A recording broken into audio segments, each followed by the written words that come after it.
আসসালামু আলাইকুম রহমতুল্লাহি ওয়া বারাকাতুহু। আশা করি সবাই ভালো আছেন, আমি ভালো আছি। তো আসলে সামনে কুরবানি ঈদ, কুরবানি ঈদকে সামনে রেখে সবাই আমরা যারা ষাঁড় গরু মোটা তাজা করতেছি, তো আমাদের অনেকের হয়তো বা একটি ধারণা আমাদের ভিতরে নেই। অনেক ক্ষেত্রে এই সমস্যাটি হয় যারা প্রান্তিক খামারি আমরা যারা আছি, সেটা হচ্ছে আমরা আমাদের শখের যে গরুটি লালন পালন করার পরে দীর্ঘ সময় তারপর আমরা বিক্রির জন্য হাটে নিয়ে গেলাম। তো অনেক ক্ষেত্রে আমরা সেই গরুটির ওজনটাই জানলাম না, যে আসলে মূলত গরুটির ওয়েট কীরকম ছিল, কত মণ ছিল।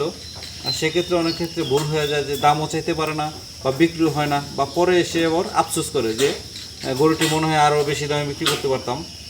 সেই আফসোসের যে বিষয়টা আছে সেটা আপনাকে ক্লিয়ার করে দিতেছি, যে আপনার গরুটি কত মণ আছে এবং বডি ওয়েট সম্পূর্ণ সব কিছু মিলে কীরকম ওজন আছে সেটা আপনি নিজেই মেপে বের করতে পারবেন। তো আজকে সে বিষয়ে পরিপূর্ণ মেপে গরুটাকে কতটুকু বডি ওয়েট আছে সেটা বের করে দিব, এবং বডি ওয়েটের থেকে আবার আপনি 60 থেকে 65% যদি আপনি পার্সেন্টেজ বের করে নেন, সেক্ষেত্রে আপনি আবার মাংস কতটুকু আছে পরিপূর্ণ সেটাও আপনি বের করতে পারবেন। তো চলেন আজকে মেপে আপনাদেরকে দেখাই ইনশাআল্লাহ। তো প্রথমত আপনাকে মাপটি নিতে হবে হচ্ছে সামনের মাপ, গোলাকৃতির যে মাপটি আছে এটি আপনি সামনের দুই পায়ের একটু পিছনে আপনি মাপটি নিতে হবে। মাপটি নিয়ে নিলাম। তো এখানে হয়েছে আমার 58, তারপরে আমি লম্বায় মাপটি নিলাম, দেখতেই পাচ্ছেন, এবং এটি হচ্ছে আমার 47। তো এখন আমি হিসাব করে বের করে দেখিয়ে দিব।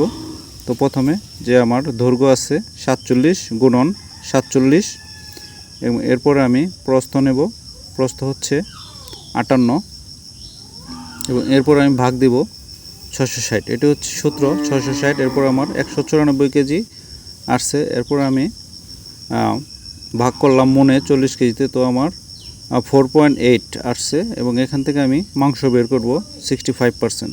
তো আমার 3.15 মাংস। আসসালামু আলাইকুম।